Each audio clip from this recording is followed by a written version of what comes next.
Kámo, nepřepínej mi to z toho fotbalu. Ale já si chci koukat na ulici. Si otevři okno a koukej se na ulici z okna.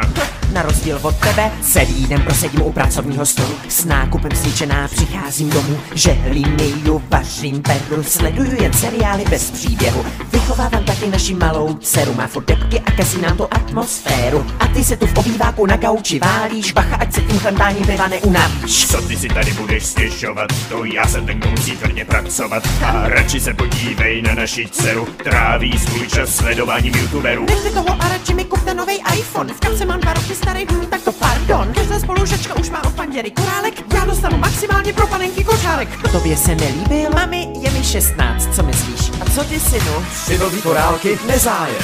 Předražený iPhone nezájem. Číst si doma knížky? Nezájem. Figurky ze salámu nezájem.